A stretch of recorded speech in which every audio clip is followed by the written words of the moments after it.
Dears, എല്ലാവർക്കും ദിജോസ് വേൾഡിൻ്റെ പുതിയൊരു വീഡിയോയിലേക്ക് സ്വാഗതം. പീരീഡിൻ്റെ ആദ്യത്തെ 7 ദിവസം ഞാൻ ഈ പറയുന്ന 8 കാര്യങ്ങൾ നിങ്ങൾ മിസ്റ്റേക്സ് ചെയ്യുന്നുണ്ടെങ്കിൽ മസ്റ്റായിട്ട് അത് അവോയ്ഡ് ചെയ്യുക. കാരണം ആ തെറ്റുകൾ കൊണ്ട് മാത്രം നമ്മുടെ ഫുൾ ആ ഒരു മന്ത് നഷ്ടമായി പോകാനായിട്ട് ചാൻസ് ഉണ്ട് കേട്ടോ. അപ്പോൾ അതെന്തൊക്കെയാണെന്ന് നമുക്ക് നോക്കാം. വീഡിയോ നമുക്ക് സ്റ്റാർട്ട് ചെയ്യാം കേട്ടോ. പീരീഡിൻ്റെ ആദ്യത്തെ ദിവസങ്ങളിലാണ് അടുത്തൊരു ഓവുലേഷന് വേണ്ടിയിട്ട് നമ്മുടെ എഗ്ഗ് പ്രിപ്പയർ ആയി തുടങ്ങുന്നത്. അതുകൊണ്ട് ആ സമയത്ത് നമ്മൾ ചെയ്യുന്ന പല മിസ്റ്റേക്സും തന്നെ എഗ്ഗിൻ്റെ ഗ്രോത്തിനെ സാരമായിട്ട് തന്നെ ബാധിക്കുന്നു. അതുപോലെ തന്നെ പീരീഡ്സിൻ്റെ സമയത്ത് നമുക്കുണ്ടാകുന്ന ഒരു മെൻസ്ട്രൽ ഫ്ലോയിനെയും പലതരത്തിൽ ഇന്ററപ്റ്റ് ചെയ്യാൻ കഴിയുന്നതായിരിക്കും നമ്മൾ ചെയ്യുന്ന പല മിസ്റ്റേക്സ്. അതുകൊണ്ട് ഇക്കാര്യങ്ങൾ നമ്മൾ കൃത്യമായിട്ട് മനസ്സിലാകുന്നില്ലെങ്കിൽ നമ്മൾ പിന്നീട് അങ്ങോട്ടേക്ക് ബ്ലീഡിങ് നിന്നിട്ട് എന്തൊക്കെ കാര്യം തലകുത്ത് നിന്ന് ശ്രമിച്ചാലും ചിലപ്പോൾ നമ്മൾ പ്രഗ്നന്റ് ആയിക്കൊള്ളണമെന്നില്ല. അപ്പോൾ അങ്ങനെ നമ്മൾ ഏറ്റവും കൂടുതൽ ഇമ്പോർട്ടൻസ് കൊടുക്കേണ്ടതിൽ ഏറ്റവും ആദ്യത്തെ ഒരു കാര്യമാണ് ഹെൽത്തി ഫുഡ് കഴിക്കാനായിട്ട് നോക്കുക. ഒരുപാട് ആളുകൾക്ക് ഇപ്പോഴും സംശയമാണ് എന്തൊക്കെയാണ് ഈ ഹെൽത്തി ഫുഡ് എന്നതിനെ പറ്റിയിട്ട്. നമ്മൾ സാധാരണ കഴിക്കുന്ന ഫ്രൂട്ട്സും വെജിറ്റബിൾസിനെയും ഒക്കെയാണ് നമുക്ക് ഹെൽത്തി ഫുഡിന്റെ കാറ്റഗറിയിൽ മെയിൻ ആയിട്ട് പെടുത്താനായിട്ട് പറ്റുന്നത്. എന്നാൽ ഒരുപാട് ഫ്രൂട്ട്സിലാണെങ്കിലും വെജിറ്റബിൾസിലാണെങ്കിലും കെമിക്കൽസ് ആഡ് ചെയ്യുന്നുണ്ട്, അതുപോലെ പെസ്റ്റിസൈഡ്സ് ഒക്കെ ആഡ് ചെയ്യുന്നുണ്ട്. അതുകൊണ്ട് അത് നന്നായിട്ട് കഴുകിയതിന് ശേഷം മാത്രം നമ്മൾ ഉപയോഗിക്കാനായിട്ട് തുടങ്ങുക കേട്ടോ. വീട്ടിൽ നമ്മൾ ഹെൽത്തി ആയിട്ടുള്ള ഫുഡ് പ്രിപ്പയർ ചെയ്ത് കഴിക്കുന്നതാണ് ഏകദേശം എഗ്ഗ് വളരാൻ വേണ്ടിയിട്ട് ഏറ്റവും നല്ലത്. എഗ്ഗിൽ വളരാൻ വേണ്ടിയിട്ടുള്ള കാൽസ്യം, അയേൺ, അതുപോലെ ഫോളിക് ആസിഡ്, അതുപോലെ കോക്യൂട്ടൻ, ഇങ്ങനെയുള്ള ഒരുപാട് കാര്യങ്ങൾ ശരീരത്തിൽ എത്താൻ സാധിക്കും. അതുപോലെ അയേൺ തുടങ്ങിയിട്ടുള്ള ഒരുപാട് കണ്ടൻസ് ശരീരത്തിൽ എത്താൻ സാധിക്കുന്നത് ഈ കഴിക്കുന്ന ഫ്രൂട്ട്സിലും വെജിറ്റബിൾസിലും നിന്നാണ്. അതുകൊണ്ട് എപ്പോഴും ഹെൽത്തി ആയിട്ടുള്ള ഭക്ഷണങ്ങൾ കഴിക്കാനായിട്ട് നമ്മൾ പ്രത്യേകം ശ്രദ്ധിക്കുക. പിന്നെ നമുക്ക് ഇൻക്ലൂഡ് ചെയ്യാൻ പറ്റുന്നതാണ് നട്ട്സ് എന്ന് പറയുന്നത്. അതുപോലെ തന്നെ നമുക്ക് ഇൻക്ലൂഡ് ചെയ്യാൻ പറ്റുന്നതാണ് സീഡ്സും. ഈ നട്ട്സും സീഡ്സും നമുക്കറിയാം, ഈ സീഡ്സ് എന്നൊക്കെ പറയുന്നത് ഒരു തലമുറയെ ഉണ്ടാക്കിക്കൊണ്ട് വരാൻ വേണ്ടിയിട്ട്, അല്ലെങ്കിൽ അടുത്തൊരു വിത്ത് മുളച്ചു വന്നിട്ടാണ് നമുക്ക് അടുത്തൊരു ബെനിഫിറ്റ് അല്ലെങ്കിൽ അടുത്തൊരു ട്രീ നമുക്ക് ഉണ്ടാവുന്നത്. അപ്പോൾ അതിലോട്ട് ബെനിഫിറ്റ് കൊടുക്കുന്ന ഒന്നായത് കൊണ്ട് തന്നെ സീഡ്സ് മാക്സിമം നമ്മൾ ആ ഒരു പീരീഡ്സിന്റെ സ്റ്റാർട്ടിങ് സ്റ്റേജിൽ തന്നെ കഴിക്കുന്നത് എംബ്രിയോ ആ ഒരു റൂട്ടിൽ നിന്ന് തന്നെ നല്ല ഹെൽത്തി ആയിട്ട് ഗ്രോ ആവുന്നതിന് വേണ്ടിയിട്ട് സഹായിക്കുന്നുണ്ട് കേട്ടോ. അതിന് വേണ്ടിയിട്ട് നിങ്ങൾ ഹെൽത്തി ഫുഡ് കഴിക്കാനായിട്ട് നോക്കുക. രണ്ടാമതായിട്ട് നിങ്ങൾ ശ്രദ്ധിക്കേണ്ടത്, പല ആളുകൾക്കും പീരീഡ്സ് ആകുന്ന സമയത്ത് ചെറുതായിട്ട് ക്രാവിങ്സ് ഉണ്ടാകും. ചോക്ലേറ്റ്സ് കഴിക്കാനാണെങ്കിലും ഐസ്ക്രീംസ് കഴിക്കാൻ, അതുപോലെ വേറെ എന്തെങ്കിലുമൊക്കെ ഔട്ട്സൈഡ് ഫുഡ് കഴിക്കാനായിട്ട് ക്രാവിങ്സ് ഉണ്ടാകും. കഴിവതും ആ ഒരു ക്രാവിങ്സിനെ നമ്മൾ ലിമിറ്റ് ചെയ്ത് വെക്കുന്നതാണ് നല്ലത്. കാരണം ഒരുപാട് ആളുകൾക്ക് അവരുടെ ആ ഒരു ജോബ് ഷെഡ്യൂളൊക്കെ വെച്ചിട്ട് വീട്ടിൽ നിന്ന് ഫുഡ് പ്രിപ്പയർ ചെയ്ത് കഴിക്കാൻ പറ്റാത്തവരുണ്ട്. അങ്ങനെയുള്ളവർ ഈ പീരീഡ്സിന്റെ സമയത്തൊക്കെ അൺഹെൽത്തി ആയിട്ടുള്ള ഫുഡ് ഐറ്റംസ് കൂടുതലായിട്ട് നമ്മൾ പുറത്തുനിന്ന് മേടിച്ചിട്ട് കഴിക്കുന്നത് നമ്മുടെ ശരീരത്തിന് നല്ലതല്ല. അതിപ്പോൾ നമ്മൾ ബർഗർ, പിസ്സ, ഹോട്ട് ഡോഗ്സ്, അതുപോലെയുള്ള ബാക്കിയുള്ള ഐറ്റംസ് ആണെങ്കിലും ഷേക്സ്, അങ്ങനെ എന്തൊക്കെയാണെങ്കിലും അത് നമ്മൾ പുറത്തുനിന്ന് മേടിച്ചിട്ട് കഴിക്കുന്നത് നമ്മുടെ ശരീരത്തിന് നല്ലതല്ല. അതിലൊന്നും തന്നെ, എസ്പെഷ്യലി KFC ചിക്കൻ ഒക്കെ കേട്ടോ, അതിലൊന്നും തന്നെ നമുക്ക് വേണ്ടുന്ന ഹെൽത്തി ആയിട്ടുള്ള കണ്ടന്റ്സ് ഇല്ല.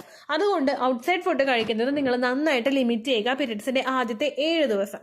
കണ്ടിന്യൂസ് ആയിട്ട് ഔട്ട്സൈഡ് ഫുഡ് കഴിക്കുന്നത് മൂലം ഉണ്ടാകുന്ന ഹോർമോണൽ ഇംബാലൻസസ് കൊണ്ടാണ് പലർക്കും PCOD, തൈറോയ്ഡ് പോലുള്ള ബുദ്ധിമുട്ടുകളൊക്കെ ഉണ്ടാകുന്നത്. അതുപോലെ ഒബിസിറ്റി പോലുള്ള പ്രശ്നങ്ങളൊക്കെ പലപ്പോഴും പലർക്കും ഉണ്ടാകുന്നത് ഇക്കാര്യങ്ങൾ കൊണ്ടാണ്. അത് നിങ്ങൾ കംപ്ലീറ്റ് ആയിട്ട് അവോയ്ഡ് ചെയ്യുക. മൂന്നാമതായിട്ട് നമ്മൾ ശ്രദ്ധിക്കേണ്ട കാര്യം, നോ ഫിസിക്കൽ കോണ്ടാക്ട്.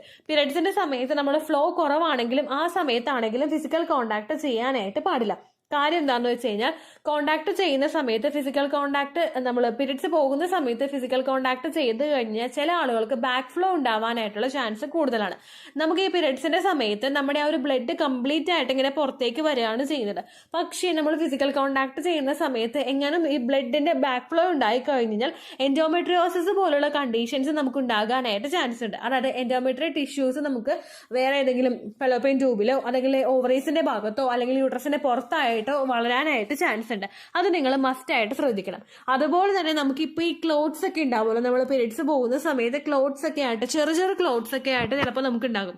ഒരുപാട് വലിപ്പമൊന്നും ഇല്ലാത്ത കുഞ്ഞു കടുകുകണി പോലെയുള്ള ബോൾസ് നമ്മൾ ചിലപ്പോഴും കണ്ടിട്ടുണ്ടാകും. ക്ലോത്ത്സ്, കപ്പൊക്കെ യൂസ് ചെയ്യുന്നവരെ. ഈ ക്ലോത്ത്സ് ഒക്കെ തിരിച്ച് അങ്ങോട്ടേക്ക് പോയി വേറെ എവിടെയെങ്കിലും അറ്റാച്ച് ആയി ഇരുന്ന് കഴിഞ്ഞാൽ ഫർദർ ആയിട്ട് നമുക്ക് ഇഷ്യൂസ് ഉണ്ടാകാനായിട്ട് ചാൻസ് ഉണ്ട്. അതുകൊണ്ട് പീരീഡ്സിന്റെ സമയത്ത് നിങ്ങൾ കോണ്ടാക്ട് ചെയ്യാതിരിക്കുന്നതാണ് നല്ലത്. മാക്സിമം നമ്മുടെ ആ ഒരു ബ്ലീഡിങ് കംപ്ലീറ്റ് ആയിട്ട് സ്റ്റോപ്പ് ചെയ്തിട്ട്, ചില ആളുകൾക്ക് ഒരു 3rd ഡേ 4th ഡേ ഒക്കെ ആകുമ്പോൾ ബോഡി ക്ലിയർ ആയി. അങ്ങനെയുള്ള ഒരാൾക്ക് 5th ഡേ മുതൽ കോണ്ടാക്ട് ചെയ്തെന്ന് വെച്ചിട്ട് പ്രശ്നമൊന്നുമില്ല. പക്ഷേ ഫ്ലോ 4th ഡേയിൽ കുറവാണെങ്കിലും നമ്മൾ ആ കോണ്ടാക്ട് അവോയ്ഡ് ചെയ്യുന്നതാണ് ഏറ്റവും നല്ലത് കേട്ടോ. നാലാമതായിട്ട് നമ്മൾ ശ്രദ്ധിക്കേണ്ട കാര്യം അൺനെസസറി ആയിട്ട് പെയിൻ കില്ലേഴ്സ് കഴിക്കാതിരിക്കാൻ പ്രത്യേകം ശ്രദ്ധിക്കുക. പീരിയഡ്സിന്റെ സമയത്താണെങ്കിലും നമ്മൾ മെഡിക്കൽ ഷോപ്പിൽ നിന്ന് ഒരുപാട് മെഡിസിൻസ് മേടിച്ചിട്ട് ഉപയോഗിക്കാനായിട്ട് പാടില്ല. നമ്മുടെ ഫോളിക്കിൾ വളർന്നു തുടങ്ങുന്ന സമയമായതുകൊണ്ട് ഫോളിക്കിൾ സ്റ്റിമുലേറ്റിംഗ് ഹോർമോൺ നന്നായിട്ട് പ്രവർത്തിക്കുന്ന ഒരു സമയമായിരിക്കും.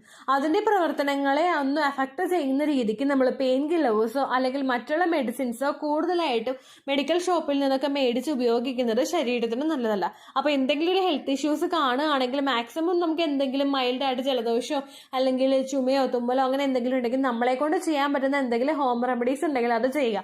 അതിൽ നമുക്ക് റിസൾട്ട് 1-2 ദിവസം ഫോളോ ചെയ്തിട്ട് നമുക്ക് റിസൾട്ട് കിട്ടുന്നില്ലെങ്കിൽ ഫിസിഷ്യനെ കണ്ടിട്ട് നമ്മൾ മെഡിസിൻ എടുക്കുന്നതാണ് നല്ലത്. പെയിൻ കില്ലേഴ്സ് യൂസ് ചെയ്ത് കഴിഞ്ഞാൽ നമുക്കുണ്ടാകുന്ന ഒരു ബുദ്ധിമുട്ടെന്ന് പറയുന്നത് കൂടുതലായിട്ട് നമ്മുടെ ഒരു റീപ്രൊഡക്റ്റീവ് ഹോർമോൺസിന്റെ പ്രവർത്തനത്തിന് അത് അഫക്ട് ചെയ്യും. ചില ആളുകൾ പീരിയഡ്സിന്റെ ദിവസങ്ങളിൽ വേദനയാവുമ്പോഴേക്കും ചെറിയ വേദന ഉണ്ടെങ്കിൽ തന്നെ അത് സഹിക്കാൻ പറ്റാഞ്ഞിട്ട് പെയിൻ കില്ലേഴ്സ് ഉപയോഗിക്കുന്ന ആളുകളുണ്ട്. അവരെയാണ് കേട്ടോ ഉദ്ദേശിച്ചത്. അങ്ങനെയുള്ളത് കണ്ടിന്യൂസ് നമ്മൾ യൂസ് ചെയ്യുന്നത് ഒട്ടും തന്നെ നല്ലതല്ല. പീരിയഡ്സ് ആകുന്ന സമയത്ത് അബ്ഡോമൻ ക്രാംസ് നമുക്ക് കൂടുതലായിട്ടുണ്ടെങ്കിൽ ഹോട്ട് ബാഗ് വെച്ചിട്ട് പയ്യെ ഒന്ന് മസാജ് ചെയ്ത് കിടക്കാനായിട്ട് നോക്കുക.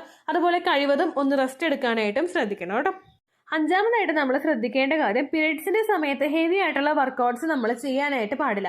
അതുപോലെ തന്നെ ഹെവി ലിഫ്റ്റിങ്ങും നമ്മൾ ഈ സമയത്ത് ചെയ്യാനായിട്ട് പാടില്ല. ഇത് രണ്ടും കൂടുതലായിട്ട് ചെയ്യുന്നത് എഗിന്റെ ഗ്രോത്തിനെ അഫക്ട് ചെയ്യാനായിട്ട് ചാൻസ് ഉണ്ടെന്ന് ഒരുപാട് കാര്യങ്ങളിലൂടെ പലരും നമുക്ക് പറഞ്ഞു തരുന്നുണ്ട്. അതുകൊണ്ട് ഹെവി ആയിട്ടുള്ള വർക്കൗട്ട്സ് പീരിയഡ്സിന്റെ സമയത്ത് നമ്മൾ ചെയ്യാതിരിക്കുന്നതാണ് നല്ലത്. അതുപോലെ ഹെവി ലിഫ്റ്റിങ്ങും, അതായത് ചില ആളുകൾ ഇപ്പോൾ ജോലി ചെയ്യേണ്ട സിറ്റുവേഷൻസ് ഉള്ളവരുണ്ടാവും. അങ്ങനെയുള്ളവർ ചിലപ്പോൾ ഒരു ബക്കറ്റ് വെള്ളം 2 കൈയിലും എടുത്തിട്ട് 2 ബക്കറ്റ് വെള്ളമായിട്ട് നടന്നു പോകുന്ന ആളുകളുണ്ട്.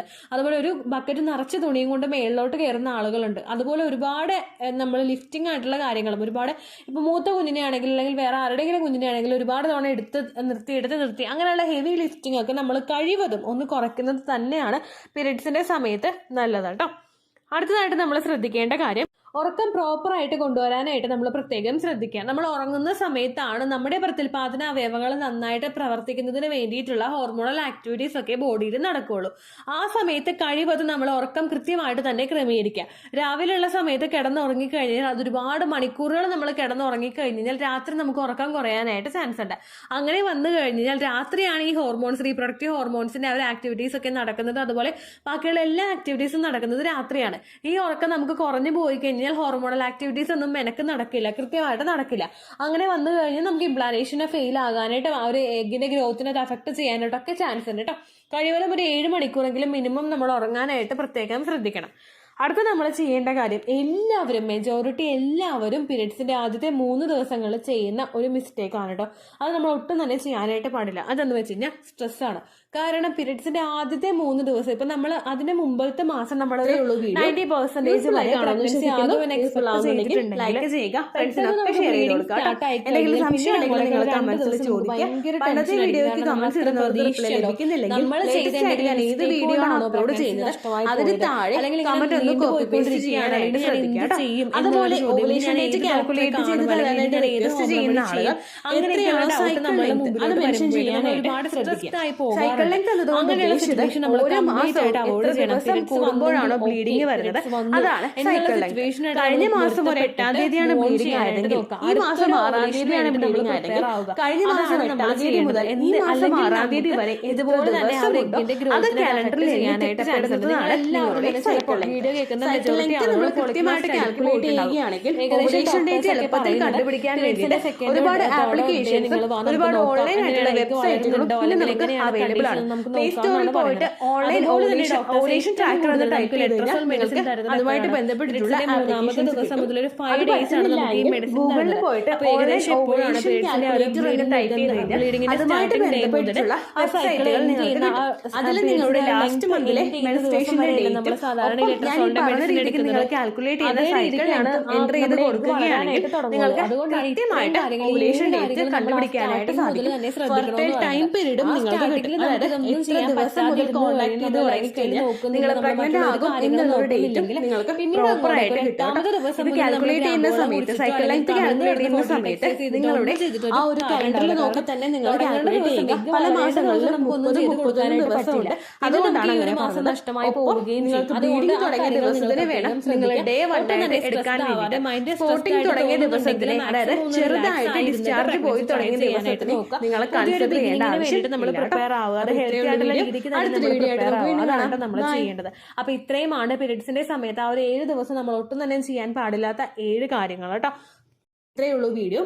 യൂസ്ഫുൾ ആയി കാണുമെന്ന് വിശ്വസിക്കുന്നു. യൂസ്ഫുൾ ആവുന്നുണ്ടെങ്കിൽ ലൈക്ക് ചെയ്യുക, ഫ്രണ്ട്സിനൊക്കെ ഷെയർ ചെയ്ത് കൊടുക്കുക കേട്ടോ. എന്തെങ്കിലും സംശയം ഉണ്ടെങ്കിൽ നിങ്ങൾ കമന്റ്സിൽ ചോദിക്കുക. പണ്ടത്തെ വീഡിയോയ്ക്ക് കമന്റ്സ് ഇടുന്നവർക്ക് റിപ്ലൈ ലഭിക്കുന്നില്ലെങ്കിൽ ലേറ്റസ്റ്റ് ആയിട്ട് ഞാൻ ഏത് വീഡിയോ ആണ് അപ്ലോഡ് ചെയ്യുന്നത് അതിന് താഴെ കമന്റ് ഒന്ന് കോപ്പി പേസ്റ്റ് ചെയ്യാനായിട്ട് ശ്രദ്ധിക്കുക കേട്ടോ. അതുപോലെ ഓവുലേഷൻ ഡേറ്റ് കാൽക്കുലേറ്റ് ചെയ്ത് തരാനായിട്ട് റിക്വസ്റ്റ് ചെയ്യുന്ന ആളുകൾ എത്രയാണോ സൈക്കിൾ ലെങ്ത് അത് മെൻഷൻ ചെയ്യാനായിട്ട് ശ്രദ്ധിക്കുക. സൈക്കിൾ ലെങ്ത് എന്നതുകൊണ്ട് ഉദ്ദേശിച്ചത് ഓരോ മാസവും എത്ര ദിവസം കൂടുമ്പോഴാണോ ബ്ലീഡിങ് വരുന്നത് അതാണ് സൈക്കിൾ ലെങ്ത്. കഴിഞ്ഞ മാസം ഒരു 8-ാം തീയതിയാണ് ബ്ലീഡിങ് ആയതെങ്കിൽ ഈ മാസം 6-ാം തീയതിയാണ് ബ്ലീഡിങ് ആയതെങ്കിൽ കഴിഞ്ഞ മാസം 8-ാം തീയതി മുതൽ ഈ മാസം 6-ാം തീയതി വരെ എത്ര ദിവസമുണ്ടോ അത് കാലണ്ടറിൽ എണ്ണി തിട്ടപ്പെടുന്നതാണ് നിങ്ങളുടെ സൈക്കിൾ ലെങ്ത്. സൈക്കിൾ ലെങ്ത് നമ്മൾ കൃത്യമായിട്ട് കാൽക്കുലേറ്റ് ചെയ്യുകയാണെങ്കിൽ ഓവുലേഷൻ ഡേറ്റ് എളുപ്പത്തിൽ കണ്ടുപിടിക്കാൻ വേണ്ടിയിട്ട് ഒരുപാട് ആപ്ലിക്കേഷൻസും ഒരുപാട് ഓൺലൈൻ ആയിട്ടുള്ള വെബ്സൈറ്റുകളും ഇന്ന് നമുക്ക് അവൈലബിൾ ആണ്. പ്ലേ സ്റ്റോറിൽ പോയിട്ട് ഓൺലൈൻ ഓവുലേഷൻ ട്രാക്കർ എന്ന് ടൈപ്പ് ചെയ്ത് കഴിഞ്ഞാൽ നിങ്ങൾക്ക് അതുമായിട്ട് ബന്ധപ്പെട്ടിട്ടുള്ള ആപ്ലിക്കേഷൻസ് കിട്ടും. അത് പറ്റുന്നില്ല എങ്കിൽ ഗൂഗിളിൽ പോയിട്ട് ഓൺലൈൻ ഓവുലേഷൻ കാൽക്കുലേറ്റർ എന്ന് ടൈപ്പ് ചെയ്ത് കഴിഞ്ഞാൽ അതുമായിട്ട് ബന്ധപ്പെട്ടിട്ടുള്ള വെബ്സൈറ്റുകൾ നിങ്ങൾക്ക് കിട്ടും. അതിൽ നിങ്ങളുടെ ലാസ്റ്റ് മന്തിലെ മെൻസ്ട്രേഷന്റെ ഡേറ്റും ഒപ്പം ഞാൻ ഈ പറഞ്ഞ രീതിക്ക് നിങ്ങൾ കാൽക്കുലേറ്റ് ചെയ്യുന്ന സൈക്കിൾ ലെങ്ത്തും എൻ്റർ ചെയ്ത് കൊടുക്കുകയാണെങ്കിൽ നിങ്ങൾക്ക് കൃത്യമായിട്ട് ഓവുലേഷൻ ഡേറ്റ് കണ്ടുപിടിക്കാനായിട്ട് സാധിക്കും. ഫെർട്ടൈൽ ടൈം പീരീഡും നിങ്ങൾക്ക് കിട്ടും. അതായത് എത്ര ദിവസം മുതൽ കോണ്ടാക്ട് ചെയ്ത് തുടങ്ങിക്കഴിഞ്ഞാൽ നിങ്ങൾ പ്രഗ്നന്റ് ആകും എന്നുള്ളൊരു ഡേറ്റും നിങ്ങൾക്ക് പ്രോപ്പറായിട്ട് കിട്ടും കേട്ടോ. ഇത് കാൽക്കുലേറ്റ് ചെയ്യുന്ന സമയത്ത് സൈക്കിൾ ലെങ്ത് കാൽക്കുലേറ്റ് ചെയ്യുന്ന സമയത്ത് നിങ്ങളുടെ ആ ഒരു കലണ്ടറിൽ നോക്കി തന്നെ നിങ്ങൾ കാൽക്കുലേറ്റ് ചെയ്യുക. പല മാസങ്ങളിലും 30-31 ദിവസമുണ്ട്, അതുകൊണ്ടാണ് അങ്ങനെ പറഞ്ഞത്. ഒപ്പം നിങ്ങൾക്ക് ബ്ലീഡിങ് തുടങ്ങിയ ദിവസത്തിന് വേണം നിങ്ങൾ ഡേ 1 ആയിട്ട് എടുക്കാൻ വേണ്ടിയിട്ട്. സ്പോട്ടിങ് തുടങ്ങിയ ദിവസത്തിനെ, അതായത് ചെറുതായിട്ട് ഡിസ്ചാർജ് പോയി തുടങ്ങിയ ദിവസത്തിനെ നിങ്ങൾ കൺസിഡർ ചെയ്യേണ്ട ആവശ്യം ഇല്ല കേട്ടോ. അപ്പൊ ഇത്രയേ ഉള്ളൂ വീഡിയോ. അടുത്തൊരു വീഡിയോ ആയിട്ട് നമുക്ക് വീണ്ടും കാണാം. ബൈ.